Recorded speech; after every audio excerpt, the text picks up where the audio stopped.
नमो अरिहंताणं नमो सिद्धाणं नमो ऐर्याणं नमो उवज्जायाणं नमो लोये सव्यसाहुणम्। ओंकारं बिन्दुसंयुक्तं नित्यं ध्यायन्ति योगिनः कामदं मोक्षदं चैव ओंकाराय नमो नमः। अविरल शब्द घनोग प्रक्षालित सकल भूतल मलकलंका मुनिभिरुपासित तीर्था सरस्वती हरतु नो दुरितान्।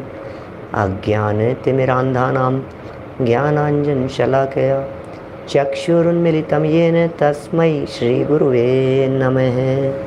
श्री परम गुरुवे नमः। परम्पराचार्य गुरुवे नमः। सकल कलुष विध्वंसकं श्रेयसां परिवर्धकं धर्म संबंधकं भव्य जीव मन प्रतिबोधकारकं पुण्य प्रकाशकं पाप प्रणाशकमिदं शास्त्रं श्री संयम प्रकाश नामधेयम्। हास्य मूल ग्रंथ कर्तारय श्री सर्वज्ञ देवास्तर उत्तर ग्रंथ कर्तारय श्री गणधर देवा प्रतिगणधर देवा तेषां वचनानुसार आचार्य श्री कुंद नामनाय आचार्य सूर्य सागरेण विरचितं श्रोतारय सावधानतया शृण्वन्तु। मंगलम भगवान वीरो मंगलम गौतमो गणी मंगलम कुंद कुंदाद्यो जैन धर्मोस्तु मंगलम सर्वमंगलमांगल्यम सर्वकल्याणकारिकं प्रधानं सर्वधर्माणां जैनं जयतु शासनं जैनं जयतु शासनं जैनं जयतु शासनं। संयम प्रकाश नाम का यह ग्रंथ है आचार्य सूर्य सागर जी साहब की। यह सुंदर अनुपम रचना और यहाँ श्रावकों के जीवन निर्माण के लिए श्रावक की चर्या किस तरह की होती है उसे प्रतिपादित किया जा रहा था। इस संबंध में कल हमने अनर्थों से बचने का प्रयत्न किया। 17 प्रकार के अनर्थ कहे और कहा कि जो भी श्रावक है वो श्रावक 17 प्रकार के अनर्थों से बचे। माने जितना संभव हो सके हम कोशिश यह करें कि हमारे जीवन में किसी भी प्रकार का कोई अनर्थ ना होवे। बहुत तरह के अनर्थ हैं जो हमें अनर्थ जैसे दिखते नहीं हैं, लेकिन जिनवाणी कह रही है कि भैया ये तो अनर्थ हैं, आप क्या सोच रहे हैं, आप जैसे धर्म समझ रहे हैं वो धर्म नहीं है, आप जैसे अपनी लाइफ समझ रहे हैं वो लाइफ नहीं है, आप जिसके बारे में ऐसा समझ रहे हैं कि ये तो उत्तम कार्य मेरे द्वारा किया गया है, बोले वो कार्य उत्तम नहीं है, वो कार्य अनर्थ करा देने वाला है। इस तरह के 17 प्रकार के अनर्थों की चर्चा कल हमने पढ़ी थी और आपके ध्यान में होगा ही कल हमने जन्मदिन के संदर्भ में भी कुछ विशेष प्रकार की चर्चा आपके बीच में की है। हाँ, माने जन्मदिन किस तरह से मनाया जाना चाहिए, छोटों से लेकर के बड़ों तक के लिए, सबके लिए हमने कल जन्मदिन की चर्चा भी आपके बीच में कर ली थी। आज हम बढ़ रहे हैं श्रावक की 53 क्रियाओं की तरफ। श्रावक के जीवन में 53 क्रियाएं, पेज नंबर है 207। बहुत बार चर्चा चलती है श्रावक की 53 क्रियाओं के संदर्भ में, वर्णन नहीं मिलता है, विस्तार नहीं मिलता है और नामोल्लेख तक नहीं मिलते हैं। हम ऐसा ही सोच करके रह जाते हैं कि आखिर ये 53 क्रियाएं कौन सी होगी जो श्रावक के द्वारा की जा रही है। बोले अब यहाँ नाम भी सुनेंगे, याद भी करेंगे, उन बातों को समझेंगे भी और अपने जीवन से उन्हें छांट भी देंगे, उन्हें छटनी भी कर देंगे जो जो करने योग्य होगी उनकी। श्रावक की 53 क्रियाएं, लाठी संहिता का श्लोक यहाँ प्रस्तुत किया है। हम श्लोक पढ़ते हैं फिर उसकी चर्चा करेंगे।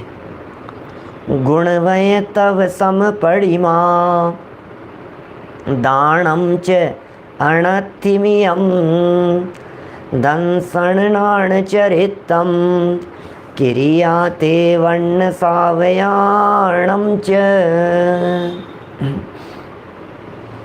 इस गाथा में श्रावक के लिए करने योग्य 53 क्रियाओं का वर्णन किया गया। श्रावक के लिए किए जाने योग्य 53 क्रियाओं का वर्णन यहाँ उसमें किया है। देखिए आप, इस गाथा में क्या क्या बातें कही हैं, वे 53 बातें कौन कौन सी हैं उसे बता रहे हैं। वे इस प्रकार हैं। मूल गुण 8, मूल गुण तो 8 हैं, माने 53 क्रियाओं में से अष्ट मूल गुणों का पालन होना चाहिए सबसे पहले तो। फिर वय माने होता है व्रत 12 है, गुण वय तव सम परिमा। आपको प्राकृत समझ में आ रही है क्या? ऊपर सब शब्द बराबर आपको दिखेंगे उसमें। मूल गुण 8, व्रत 12 है, तप 12 प्रकार, समता 1, प्रतिमा 11, दान 4, जल गालन विधि 1, रात्रि भोजन और दिवा मैथुन का त्याग ये 1, दर्शन 1, ज्ञान 1 और चारित्र 1। ये श्रावक के 53 क्रिया हैं। ये श्रावक की 53 क्रियाएं हैं। यदि 2 लाइन की ये गाथा हमारे को याद हो जाए तो श्रावक की 53 क्रियाएं याद हो जावे। गुण वय तव सम परिमा, दानम च अणथिमियम, दंसन नाण चरितम, किरियाते वर्ण सावयाणम च। सेकंड लाइन तो बहुत ईजी है। दंसन नाण चरितम, दर्शन ज्ञान और चरित्र, क्रिया माने क्रिया, तेवन्न 53 क्रियाएं हो गई, और सावयाणम च श्रावकों की, सावयाणम च और श्रावकों की तेवन्न क्रिया 53 क्रियाएं, दंसनाण चरित्रम दर्शन ज्ञान और चरित्र, और बाकी 50 क्रियाओं की चर्चा ऊपर कह दी गई। देखिए इन सबको बतला रहे हैं कैसे कैसे हैं, याद करने की दृष्टि से भी आसान है। 8 मूल गुण, 12 व्रत, 12 तप, ठीक है ना। फिर समता, प्रतिमा, सम माने समता, परिमा माने 11 प्रतिमाएं, दानम मतलब दान, और अणथिमियम जल गालन की विधि, और रात्रि भोजन दिवा मैथुन त्याग। इस तरह से 50 क्रियाएं हो गई, और दर्शन ज्ञान और चारित्र इन तीनों को मिलाने से 53 क्रियाएं हो गई।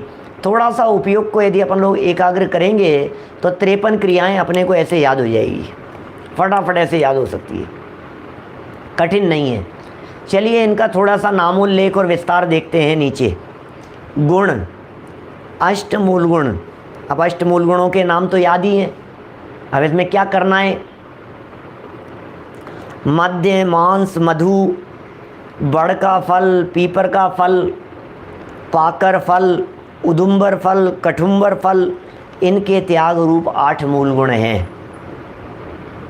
8 मूल गुणों की बात हो गई। क्या फिर ये कह रहे हैं यहाँ पर, वय माने हैं व्रत। ये क्या है? बोले 5 अणुव्रत, 5 अणुव्रत के दिए हैं। अहिंसा, सत्य, चौर्य, शील और परिग्रह परिमाण, ये हो गए 5 व्रत। इनका नाम हो गया व्रत। ये 5 ही नहीं, इनके साथ में 3 गुणव्रत और 4 शिक्षा व्रत भी।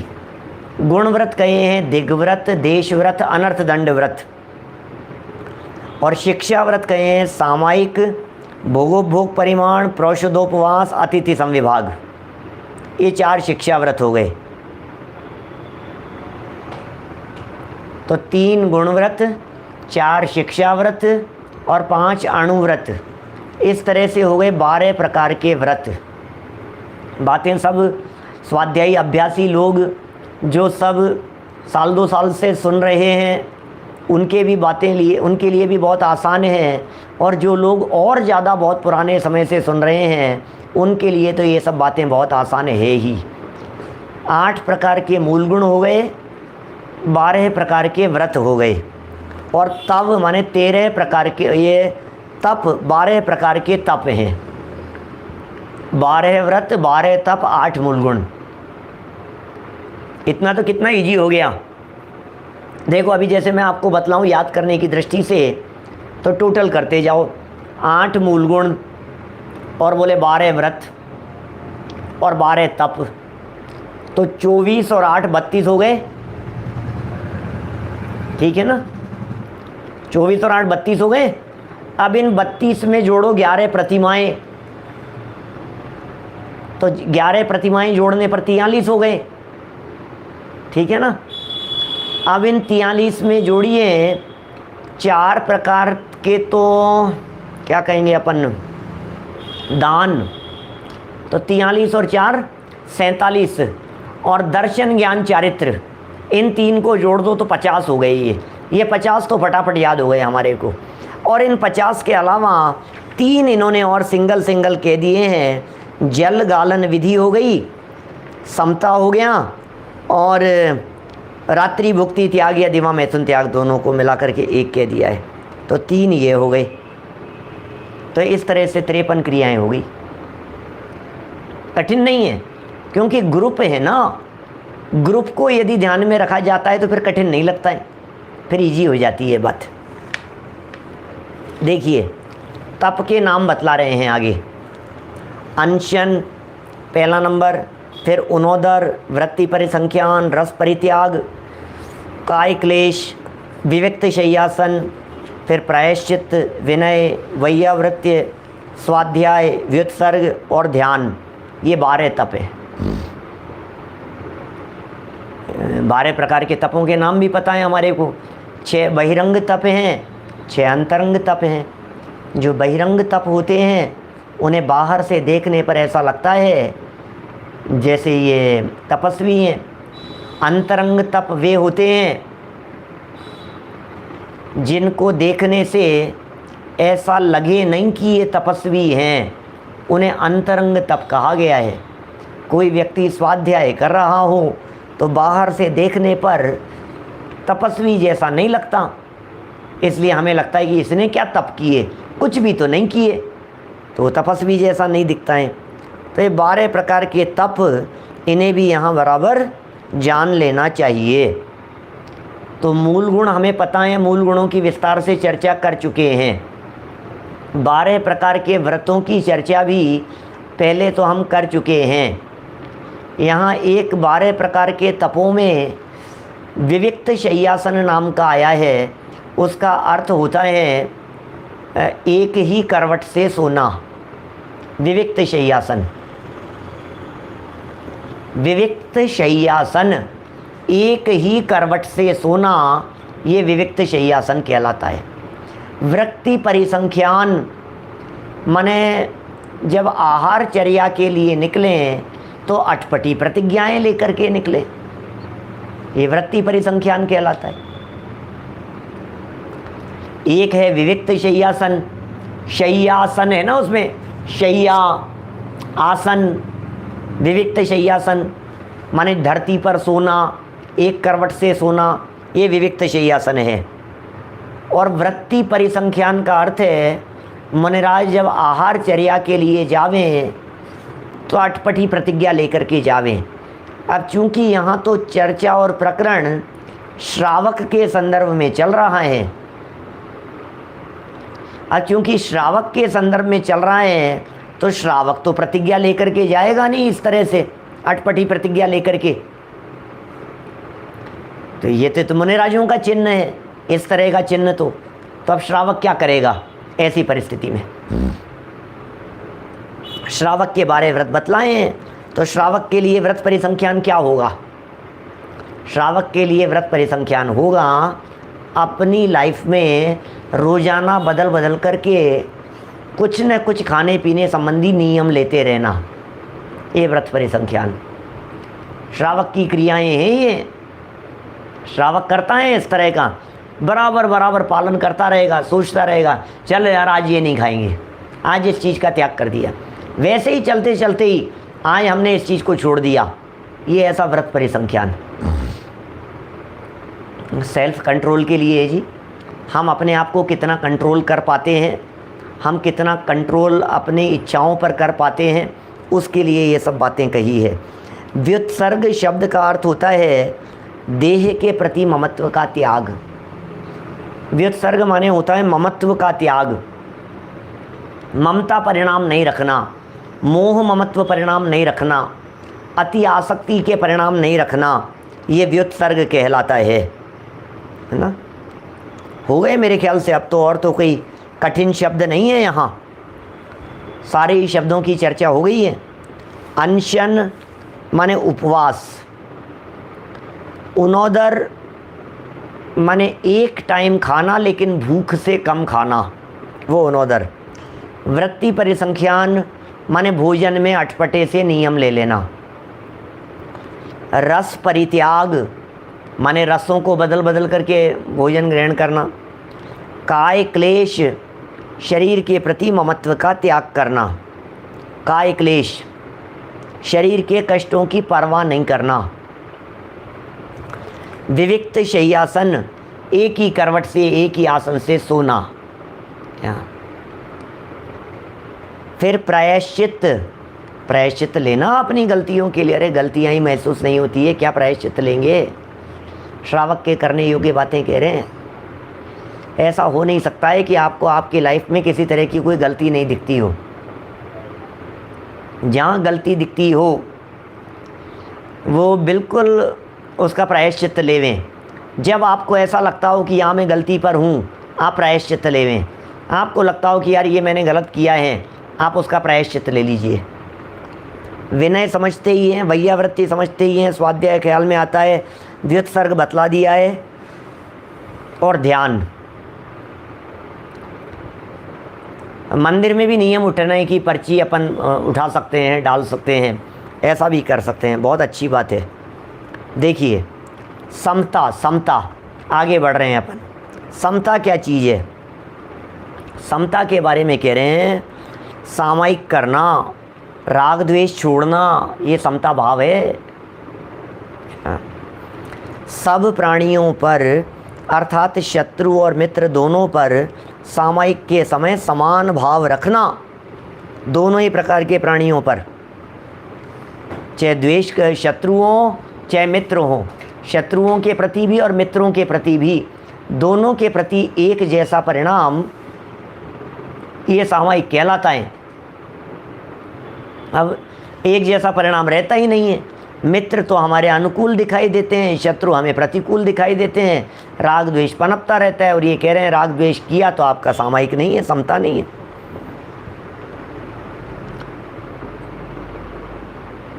धर और समता भाव सदा सामायिक करिए।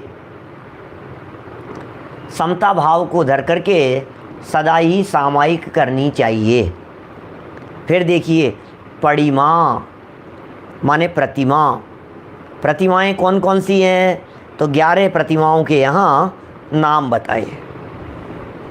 दर्शन पहला नंबर पर, दर्शन प्रतिमा। आप जानते हैं दर्शन प्रतिमा का मतलब? दर्शन प्रतिमा का अर्थ अकेला देव दर्शन करना नहीं होता। दर्शन प्रतिमा का मतलब दर्शन से संपन्न होता है। दर्शन प्रतिमा का मतलब निर्दोष रीति से सम्यक दर्शन का पालन करना, ये दर्शन प्रतिमा के अंतर्गत आएगा। फिर व्रत प्रतिमा। इस व्रत प्रतिमा में 12 प्रकार के व्रतों की चर्चाएं आ जाएगी। फिर सामायिक करना, ऊपर समता भाव भी कहा था, अब ये सामायिक भी आ गया है। प्रोषध माने देखिए ये जो 53 क्रियाओं की चर्चा लाठी संहिता के अंदर की है, इसमें कई अपने को ऐसे भी लग रहे हैं जो कॉमन लग रहे हैं। बहुत सारे नाम ऐसे दिख गए जो कॉमन दिखाई दे रहे हैं। जैसे दर्शन प्रतिमा में दर्शन शब्द दिया, और फिर नीचे दंसण नाण चरित्र के अंदर दंसण शब्द दिया, कॉमन हो गया। व्रत नाम की ये प्रतिमा कही, और पीछे 12 व्रतों के नाम बतलाए। तो 12 व्रतों के अंदर भी 12 आ गए व्रत, और प्रतिमाओं के अंदर भी व्रत नाम आ गया। अब डबल हो गया ना। फिर ये अलग से व्रत नाम देने की क्या ज़रूरत है? अलग से व्रत नाम देने की क्या ज़रूरत है? वो तो वहीं आ गया है। जब 12 के 12 व्रतों की चर्चा पीछे कर दी है तो, लेकिन कोई बात नहीं, अब दिए हैं। जैसे सामायिक, अब ये प्रतिमाओं में भी सामायिक आ गया, और सामायिक को 53 क्रियाओं में अलग से भी गिना दिया है। इसी तरह से आगे चलें तो सचित्त त्याग तो ठीक है, रात्रि भोजन त्याग अथवा दिवा मैथुन त्याग, ये छठी प्रतिमा कही है। और इसी छठी प्रतिमा का नाम अलग भी दिया है, अणत्थीमियम शब्द दे करके रात्रि भोजन और दिवा मैथुन का त्याग कहा है। तो कोई बात नहीं, जो कॉमन हो रही हो उन्हें कॉमन रीति से स्वीकार कर लेना, क्या करें। कहिए भाई साहब, जितना कहा है उतना स्वीकार कर लिया है हमने। फिर ब्रह्मचर्य, फिर आरंभ त्याग, आरंभ का त्याग करना, फिर परिग्रह त्याग, आरंभ त्याग, परिग्रह त्याग, फिर अनुमति त्याग और उद्दिष्ट त्याग। अनुमति त्याग भी और उद्दिष्ट त्याग भी, इस तरह से 11 प्रतिमाएं कही गई है। देखिए, जो प्रतिमाएं प्रतिमाधारी व्यक्ति अपने जीवन में पालन कर रहे हैं, आगे आगे की प्रतिमा में पिछले पिछले नियम से पलते रहते हैं। क्या ख्याल में आ रही है बात? जैसे मान लीजिए कोई व्यक्ति 7वीं प्रतिमाधारी हो गया, तो 7वीं प्रतिमाधारी होने का मतलब 6 प्रतिमाओं में जितने नियम थे उतने नियमों का तो वो नियम से पालन करेगा ही करेगा। क्या कोई व्यक्ति दूसरी प्रतिमा वाला है तो उसके पहली प्रतिमा वाले जितने नियम तो होंगे ही होंगे।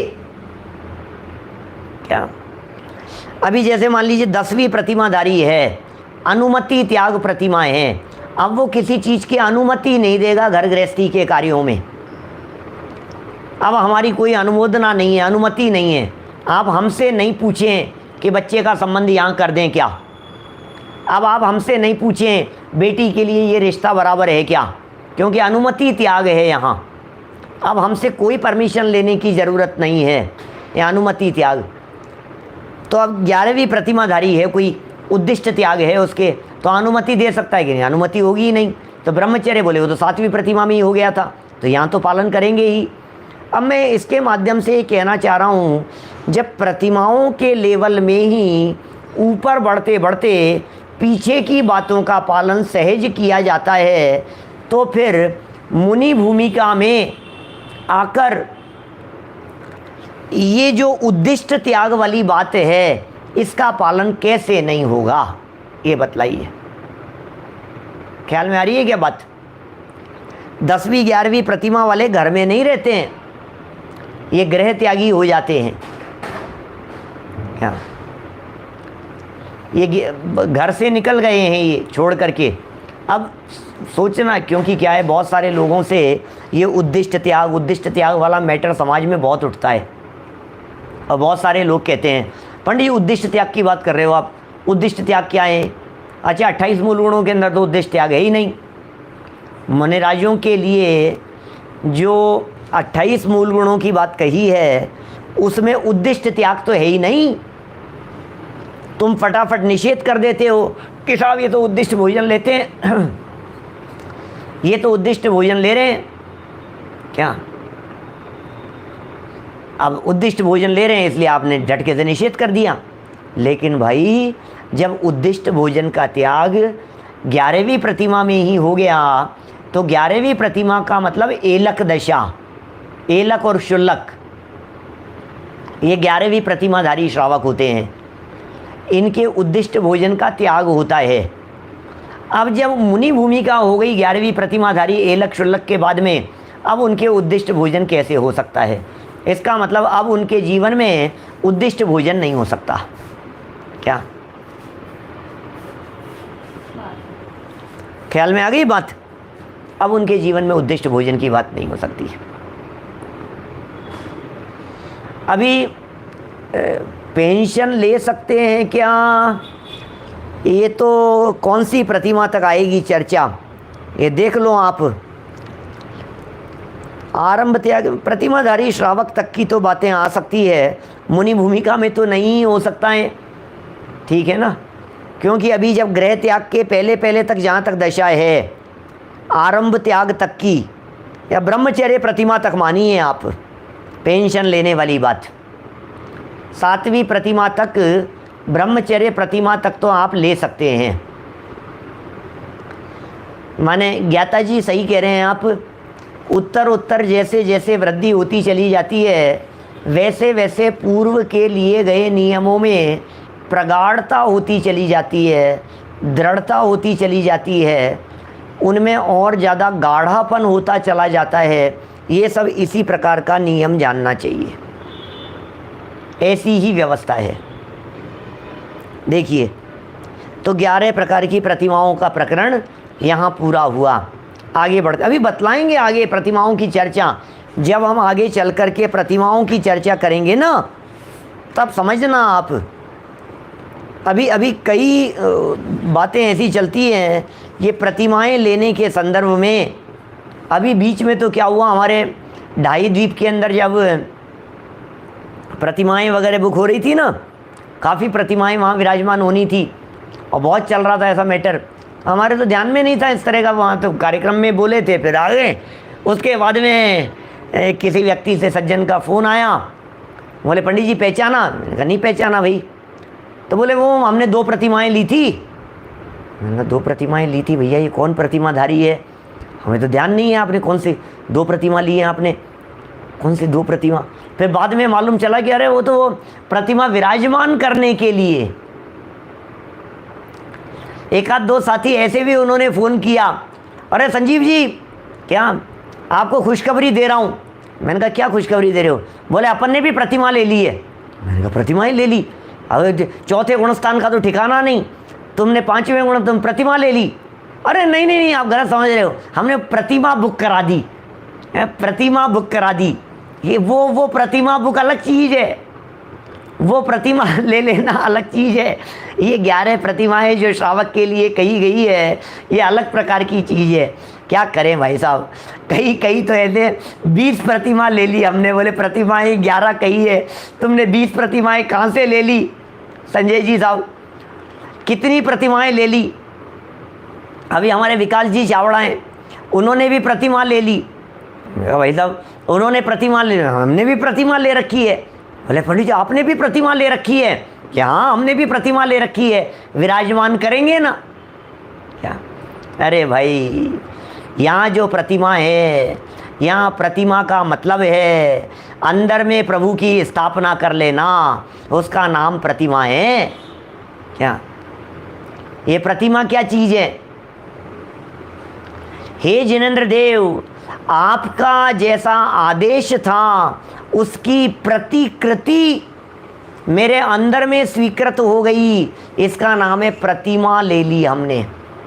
और दूसरी बात कहूँ, प्रतिमा लेने का मतलब जिस तरह से प्रतिमा विराजमान होने के बाद अब वो चलेगी नहीं, अचल हो गई है, स्थिर हो गई है, उसी तरह से हे जिनेंद्र देव आपके चरणों की शरण में आज हमने प्रतिमा ले ली है। इसका मतलब जो नियम लिया है उस नियम से अब हम कभी विचलित नहीं होंगे। इस भावना का नाम है प्रतिमा ले लेना। क्या होता है प्रतिमा लेना? हम समझते ही नहीं है क्या? कौन कौन सी प्रतिमा कहाँ कहाँ ले रखी है क्या? संयम अंश बढ़ियो जहाँ और त्याग अरुचि परिणाम, उदय प्रतिज्ञा को भयो, प्रतिमा ताको नाम। बनारसी दास जी की नाटक समय सार की पंक्तियां हैं अंत में प्रतिमा अधिकार में। वो एक आध शब्द मैंने कुछ आगे पीछे बोला होगा। 11 प्रतिमाओं के ऊपर हमारे प्लेलिस्ट पर पूरे प्रवचन भी हैं, पूरे 11 प्रतिमाओं के ऊपर। तो वो तत्व ज्ञान पाठमाला पढ़ाते समय 11 प्रतिमाओं की चर्चा की थी। अरे आप लोग चिंता नहीं करें जी, हम तो सब यहाँ अपने को सूर्य सागर जी महाराज सब पढ़ाने वाले हैं, आप क्यों चिंता करते हो? आगे प्रतिमाएं भी पढ़ाएंगे अपने को, सबको प्रतिमाएं दिलाएंगे अपन। अब प्रतिमा आप ले पाओ चाहे न ले पाओ, कम से कम प्रतिमा लेने की भावना तो भाओ, क्योंकि हमारे यहाँ शास्त्रों में प्रतिमा लेने की भावना को भी बहुत उत्कृष्ट भावना कह करके पुकारा गया है। इसलिए संभव होगा उतना अपन यहाँ प्रतिमाओं वाले प्रकरण पर फिर विस्तार से चर्चा करेंगे जब जैसा प्रकरण आएगा। अभी देखिए और आगे बढ़ते हैं।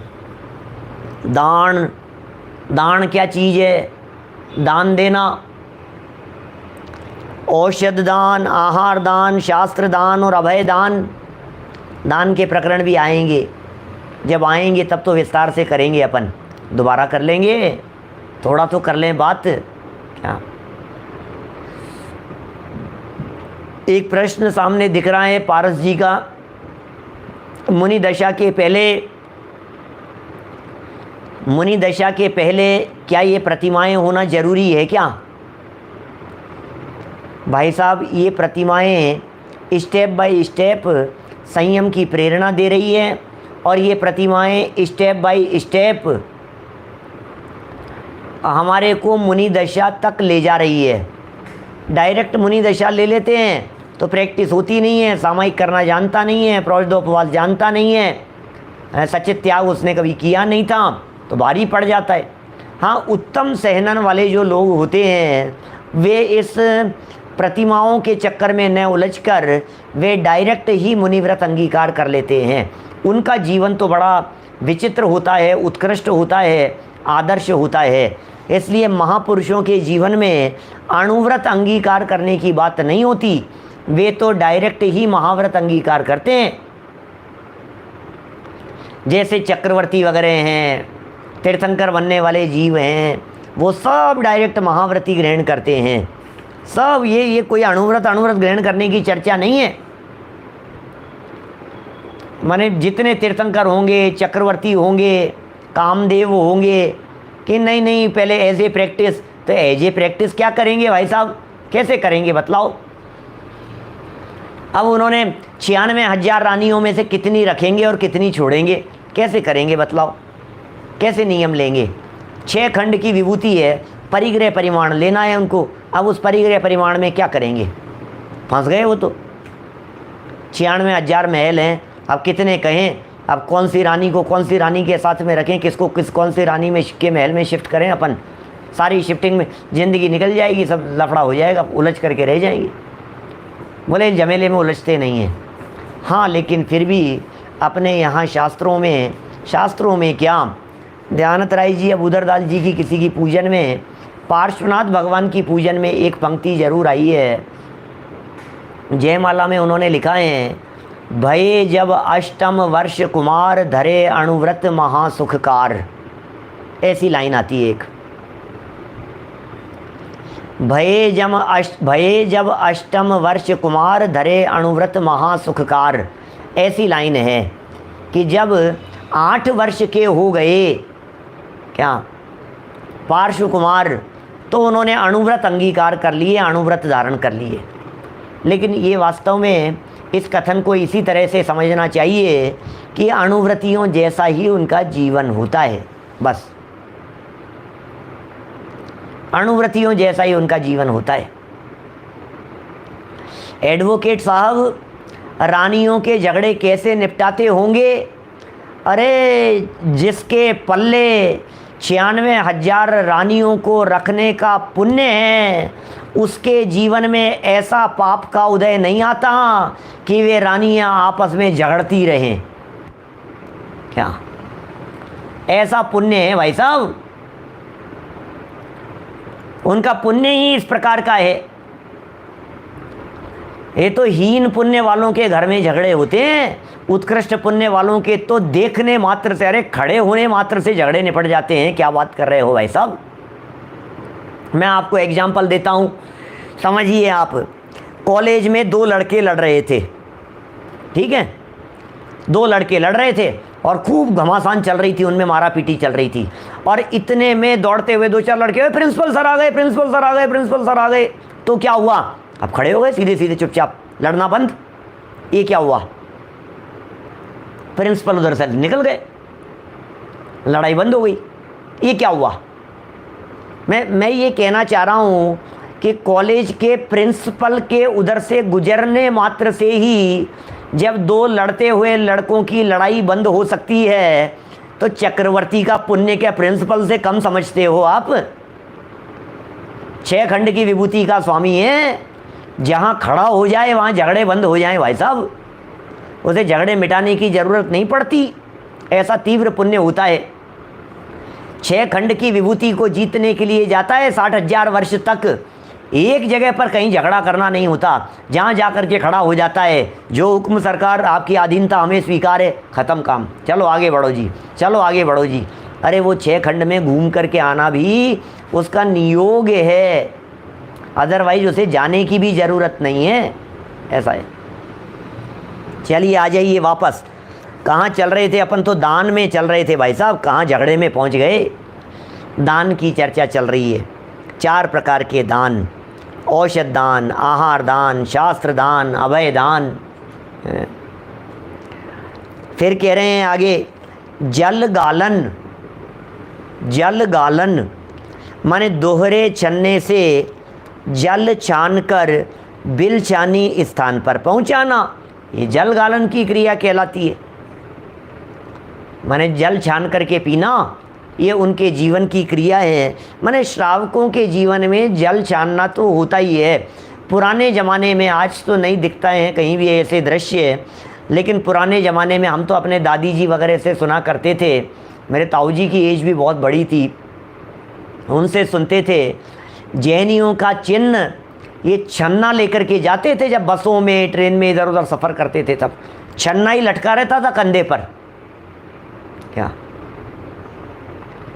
लोटा और छन्ना ये साथ में रहता था। माने ये स्टेशनों पर सब बराबर उनके ऐसा रहता था कि दिखता ही है तो जैनी का चिन्ह है, जिसके हाथ में छन्ना और लोटा दिखाई दे रहा है, इसका मतलब समझ लेना कि ये जैन व्यक्ति सामने से चला आ रहा है। ये जैनियों की पहचान का चिन्ह हुआ करता था।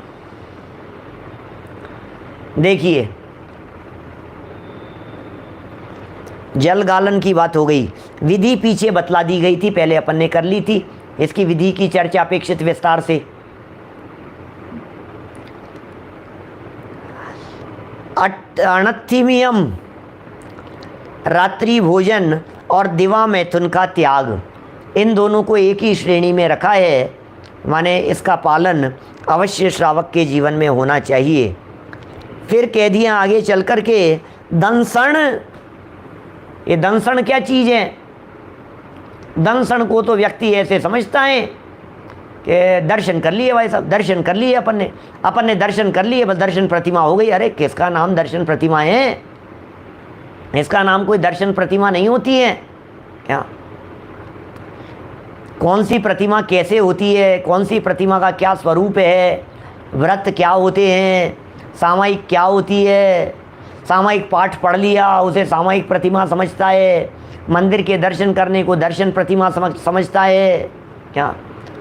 दर्शन प्रतिमा, व्रत प्रतिमा, सामायिक प्रतिमा, प्रोषित प्रतिमा, किसी प्रतिमा के वास्तविक स्वरूप को नहीं समझता है। खाली एक स्त्री भोग का त्याग करके अपने आप को ब्रह्मचर्य प्रतिमाधारी समझता है। हम तो 7वीं प्रतिमा वाले हो गए भाई साहब, हम तो 7वीं प्रतिमा वाले हो गए। अरे तुम्हें पता ही नहीं है 7वीं प्रतिमा क्या होती है। दंसण को जो पहला नंबर है वो तो दर्शन प्रतिमा में दे दिया है ना, इसलिए यहाँ ये दंसण अलग है, वहाँ दर्शन प्रतिमा को पहले नंबर पर दे दिया है। अब यहाँ दंसण में सच्चे देव, शास्त्र और गुरुओं का श्रद्धान करना। अब नंबर है भाई साहब, नंबर तो कोई भी कर लो, कोई नंबर से तो होते नहीं है। ऐसा तो है नहीं कि भाई साहब हमने 53 क्रियाओं में से इतनी तो हो गई, अब कल इतनी और कर लेंगे, परसों इतनी और कर लेंगे। अरे 53 क्रियाएं रोजाना कहिए श्रावकों के। कौन सी ऐसी क्रिया है जिस क्रिया का पालन कभी हो और कभी नहीं हो? रोज ही करने योग्य है। सच्चे देवगुरु का श्रद्धान कब करें और कब नहीं करें बतलाइए? हमेशा ही करना चाहिए। नाण मतलब संशय, विपर्य और अनध्यवसाय रहित ज्ञान का अभ्यास करना, ये कहलाता है नाण। संशय रहित है, विपर्य रहित है, अनध्यवसाय रहित है। संशय, विपर्य और अनध्यवसाय रहित, अन्यून मनतिरिक्तम यथा तथ्यम बिना च विपरीतात, ये सम्यक ज्ञान का लक्षण कहकर के पुकारा गया है। हाँ। रमेश बुरीचा जी साहब, गाँव में तो आज भी होता है, लेकिन पहले तो जैन मात्र में होता था, घर घर में होता था। घर घर के जैन व्यक्ति की जीवनचर्या, दिनचर्या इसी प्रकार की हुआ करती थी। तप भी पालन कर रहा है, रस परित्याग भी कर रहा है, सामायिक भी रोजाना कर रहा है। अब वो सामायिक के बारे में फिर सिखाने के चक्कर में वो पाठ बन करके रह गए, स्तुति बन करके रह गई, और ऊपर से नीचे तक लाइनें पढ़ ली। अब बोले सामायिक कर ली भाई, सामने सामायिक कर ली, उसे सामायिक समझने लग गए। सो तो सामायिक है नहीं। है ना। संशय विपर्य और अनध्यवसाय रहित ज्ञान का अभ्यास करना, ये ज्ञान हो गया नाण। अब चारित्र, आत्मिक भावना भाते हुए अहिंसा रूप आचरण करना, क्या ये चारित्र है।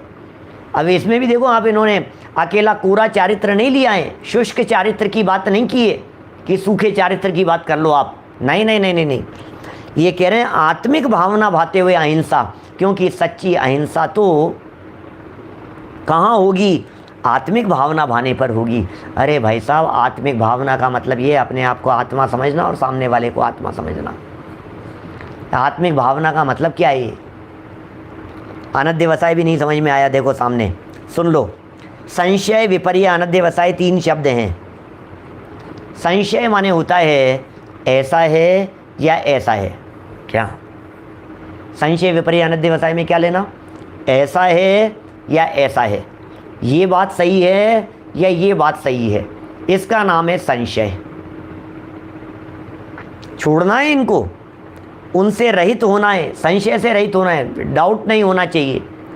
फिर विपर्य माने अरे नहीं नहीं ऐसा ही है यार, तुम भी कहाँ चक्कर में उलझ गए, मैं बता रहा हूँ ना तुम्हारे को, मैं कह रहा हूँ तुम तो ऐसा ही मानो, तुम तो, इसका नाम है विपर्य, गलत चीज़ में, ठीक है ना। जैसे बहुत तरह के, सीप है या चांदी है, क्या सीप और मोती नहीं, सीप है या चांदी है, इस तरह का जो विकल्प खड़ा हुआ इसका नाम है संशय। और सीप को चांदी ही समझ लेना, इसका नाम है विपर्य, इसे विपरीत कहते हैं। ये विपर्य हो गया। विपर्य माने विपरीत, विपर्य माने उल्टा, जब ज्ञान उल्टा होता है तो वो विपरीत कहलाता है, क्या। फिर एक तीसरा शब्द दिया है अनध्यवसाय, ये बड़ा खतरनाक है। अरे भाई साहब, संशय वाला और विपर्य वाला फिर तिर जाएगा, अनध्यवसाय वाले को तो कोई चांस ही नहीं है, क्या। विपर्य संशय से ज़्यादा खतरनाक है और अनध्यवसाय इन दोनों से ज़्यादा खतरनाक है।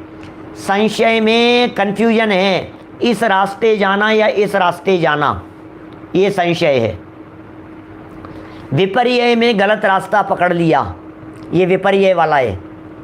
लेकिन गलत रास्ता पकड़ा है लेकिन चल तो रहा है, कहीं आगे जाकर के कोई बात ख्याल में आ गई तो ये समझ जाएगा, लौट करके आ जाएगा।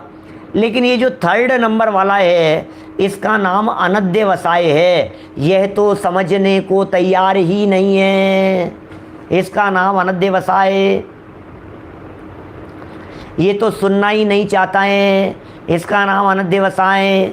मुझे मालूम है आप लोगों के घर घर में इस तरह की कहानियाँ बन रही हैं आज के ज़माने में, बच्चे सुनते ही नहीं हैं, इसको कोई बात कहना चालू कर दो, ये सुनने को ही तैयार नहीं है। अरुचि, मुझे क्या मतलब है यार, मुझे मत समझाओ यार, मुझे मत सिखाओ, मुझे मत पढ़ाओ, मुझे मत बताओ, मेरे से संबंध में बात मत करो, मुझे कुछ नहीं सुनना है, मैंने जो कर लिया सो कर लिया, मुझे सुनना ही नहीं है। ये जो कहानी चल रही है आज के समय में, क्या, इस कहानी का नाम है अनध्यवसाय। सुधार होना बहुत मुश्किल है भाई साहब। जिस घरों में बच्चों ने समझने के ऊपर ताला लगा दिया कि हमें नहीं समझना है, जो होगा हो जाएगा, क्या, जो होगा हो जाएगा, आपको क्या मतलब है, मैं गिरूंगा ना, आपको क्या परेशानी है, मैं फेल होऊंगा ना, आपको क्या परेशानी है, मेरे लगेगी ना, आपको क्या दिक्कत है, मेरा नुकसान हो रहा है ना। अब ये ऐसे सुन, अरे कोई समझदारी की बात सुनने को तैयार नहीं। धर्म की बातें बताओ तो धर्म की बातें सुनना नहीं चाहता है। योगेश जी साहब आगरा से, धर्म की बातें सुहाती नहीं हो जिन व्यक्तियों को बिल्कुल भी, वे व्यक्ति कैसे कहलाएंगे, अनध्यवसाय वाले। अरे यार क्या सीप और इसमें पड़ गए यार, हमें क्या लेना देना कुछ भी हो। अच्छा, मति ज्ञान के 336 भेद हैं कि 363 है, संशय हो गया। 336 थे या 363 थे, 336 363 संशय हो गया। अब संशय हो गया तो अब इसका ज्ञान 363 की तरफ बढ़ गया, ये विपर्य है। जूझ रहे हैं आपस में दो लोग, तीसरा व्यक्ति बैठा था, उसने कहा यार दिमाग खराब है क्या तुम लोगों का, यही बातें रह गई क्या जानने के लिए? तुम तो ये बतलाओ अमिताभ बच्चन के क्या हाल चाल हैं, तुम तो ये बताओ शाहरुख खान आजकल कहाँ है, कौन सी मूवी आ रही है नई। अब जो वो तो उससे तो पल्ला झाड़ दिया इसने, क्या लेना देना इससे, क्या होगा। कई बार कई बच्चे इस तरह की बातें करते हैं, परमाणु की बातें सुन करके। क्या ऋषभ देव स्वामी को प्रथम आहार किसने दिया था? और यार किसी ने भी दिया होगा, हमें क्या लेना देना यार, ये भी कोई प्रश्न है क्या, हमें क्या लेना देना। संजय जी भाई साहब बिल्कुल ऐसा ही है। ऋषभ देव का, अच्छा ऋषभ देव का प्रथम आहार कब हुआ था? अब ये बातें जान करके क्या करें, हुआ था हो गया था यार, अब कौन सी तिथि, अब ये तिथि भी हम याद रखें क्या, अब उससे क्या होगा। 8 मूल गुणों के अंदर किस किस में कौन कौन प्रसिद्ध हुए, 7 व्यसनों के त्याग में कौन कौन प्रसिद्ध हुए, 5 अणुव्रतों के अंदर कौन कौन प्रसिद्ध हुए, निशंकित आदि अंगों में कौन कौन प्रसिद्ध हुए। अब हमें काम माथा मार रहे हो या बेकार है यार, बकवास किस काम का है यार, छोड़ो यार। अब ये जो छोड़ने की रुचि वाला इंटरेस्ट वाला व्यक्ति दिखाई देता है, इसे कहते हैं अनध्यवसायी। इस व्यक्ति का समझना, इस व्यक्ति का संभलना, इस व्यक्ति का सुधरना नेक्स्ट टू इम्पॉसिबल है।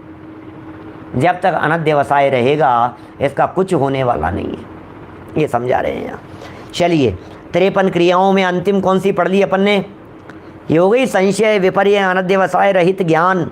इसका मतलब ज्ञान में इतनी निर्मलता होनी चाहिए, अनध्यवसाय तो कभी नहीं होना चाहिए। Always be ready to learn, समझने के लिए आप तैयार रहिए, सीखने के लिए, समझने के लिए हमेशा तैयार रहिए आप। कोई बात नहीं यार, कोई बात नहीं आता है ना, कोई बात नहीं, सीखने के लिए तैयार हैं, कम से कम अनध्यवसाय तो नहीं है। संशय को मिटाइए, विपर्य को दूर कीजिए, अनध्यवसाय को दूर कीजिए। ये क्या कह रहे हैं जिग्नेश भाई? ये श्रावक के कर्तव्य कह रहे हैं। इसका मतलब प्रत्येक श्रावक का अपने अज्ञान अंधकार को दूर करने का कर्तव्य है।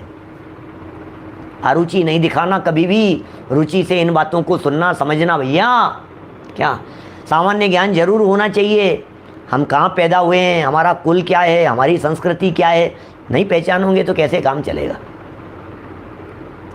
हमें अपनी संस्कृति का पता नहीं होना चाहिए। देखिए फिर कह रहे हैं नाण की चर्चा हो गई, नाणम। फिर इसके बाद में चरित्र माने आत्मिक भावना भाते हुए अहिंसा रूप आचरण करना। आत्मिक भावना भाते हुए अहिंसा रूप आचरण हो गया भाई साहब। क्या चलो और आगे बढ़े, पूरा करें 2 वाक्य और पढ़ करके। इस प्रकार 53 क्रिया का सामान्य स्वरूप नाम निर्देश द्वारा कहा। बोलिए भाई साहब, समझाया नहीं है 53 क्रियाओं को, 53 क्रियाओं में उलझाया नहीं है, लेकिन 53 क्रियाओं का नामोल्लेख किया है। क्या ख्याल में आ रही है बात?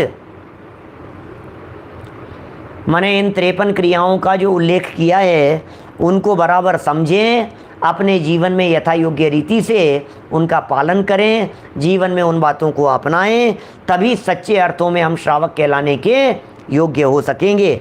और आगे सप्त व्यसन का वर्णन करते हैं। किस लिए कर रहे हैं? क्योंकि श्रावक के जीवन में जिस तरह 53 क्रियाओं की बातें कही है, उसी तरह से ये 7 बातें और जोड़ लेना, श्रावक अपने जीवन में सप्त व्यसन का त्यागी भी होता है। श्रावक के जीवन में सप्त व्यसन भी नहीं होते, व्यसनों का त्यागी है ये श्रावक। तो इस तरह ये सप्त व्यसन कौन से हैं, उन सप्त व्यसनों का क्या स्वरूप है, इस चर्चा को अपन कल यथा समय आगे बढ़ाएंगे। अभी की बात को हम यहीं विराम देते हैं। इससे पहले कि हम जनवाणी स्तुति बोले, 10 लक्षण महापर्व का विशेष कार्यक्रम आज सुबह समयसार व्याख्यान के बाद में भी मैंने घोषित किया था, आपको पुनः जानकारी की दृष्टि से बतला रहा हूँ। इस बार सन 2021 का 10 लक्षण पर्व हम लोग ऑनलाइन बहुत धूमधाम से मना रहे हैं। यहीं doctor Sanjeev Godha YouTube channel पर प्रातःकाल हम 8 सवा 8 बजे पूजन प्रारंभ करेंगे, जिसमें पवैया जी द्वारा, राजमल जी पवैया साहब द्वारा लिखा गया 10 लक्षण विधान, उसकी एक पूजा रोजाना 10 दिन करेंगे। उसके साथ में 2 पूजाएं और अतिरिक्त होगी। पंचमेरु नंदीश्वर की पूजा, कोई तीर्थंकर की पूजा, इस तरह से माने 3 पूजाएं प्रतिदिन हम करेंगे 10 लक्षण पर्व के अवसर पर। लाइव आप लोग उस पूजन में साथ में जुड़ सकते हैं। उसके पश्चात समय सार विशेष सरल प्रवचन नए लोगों की दृष्टि से आप उन लोगों को भी सूचित कर सकते हैं। समय सार की चौथी गाथा पर प्रवचन हम यहाँ से 10 तारीख को 10 लक्षण महापर्व प्रारंभ होने पर शुरू करेंगे। तो वो इस तरह का प्रातःकाल का कार्यक्रम रहेगा। दोपहर में ठीक 2 बजे हम तत्वार्थ सूत्र के एक अध्याय पर प्रवचनों को चलाने वाले हैं। 1.5 घंटे के प्रवचन हैं तत्वार्थ सूत्र के ऊपर। तो एक अध्याय पर एक दिन 2 से लेकर लगभग 3:30 बजे तक यह चलेगा और 15 मिनट का गैप देकर 3:45 बजे से हम शुरू करेंगे प्रवचन सार महान शास्त्र, दिव्य ध्वनि का सार, जिसे प्रवचन सार कहा जाता है। 10 दिनों में पूरा प्रवचन सार लाइव प्रवचन के रूप में चलेगा। तत्वार्थ सूत्र आपके नहीं सुने हुए प्रवचन चलेंगे क्या, जो YouTube पर उपलब्ध नहीं है। बिल्कुल नए प्रवचन हैं, 1.5 घंटे के प्रवचन रिकॉर्ड किए हुए हैं, रिकॉर्डेड हैं, लेकिन नया माल है, नए प्रवचन हैं और पूरे सूत्रों का अर्थ मर्म आपको जानने को मिलेगा उसमें। 4:45 से 4:45 लगभग पूरा प्रवचन सार 10 दिनों में पढ़ने का एक अभूतपूर्व अवसर है। रात्रि में 8 बजे हम संयम प्रकाश को रोक करके 10 दिन के लिए 10 लक्षण धर्मों की चर्चा करेंगे। 10 लक्षण धर्मों पर प्रवचन। और उसके पश्चात जो पारस टीवी चैनल पर आप लोग लाभ लेते हैं रात्रि में 10 बजे, उस समय हमारे छेड़ाला के प्रवचन जो रनिंग में चल रहे हैं उन्हें रोक कर, चूँकि 16 कारण पर्व भी तो चल रहे हैं, पूरे महीने भादवे के महीने चलेगा, इसलिए 16 कारण के प्रवचनों का प्रसारण रात्रि में 10 बजे पारस टीवी चैनल के माध्यम से होगा। इस तरह का ये 10 लक्षण पर्व का कार्यक्रम रहेगा। आप सभी लोग उसका लाभ लेवें, औरों को भी बतलावें। कल एक पोस्ट बना करके भी हम डाल देंगे डिटेल टाइमिंग सहित, तो आप उसे जगह जगह फॉरवर्ड कर देंगे तो वो सूचना सब तक पहुंच जाएगी। चलिए, बहुत समय हो गया है, आज कुछ डिले भी हो गया था। जनवाणी स्तुति करते हैं अपन लोग, ठीक है ना। शेष चर्चा कल समय सार की करेंगे प्रातःकाल। जावाणी के ज्ञान ते सूझे लोकालोक, सोवाणी मस्तक नमो सदा देत हूँ ढोक, सदा देत हूँ ढोक। 9 बाण मुकार नमो बलिहंता।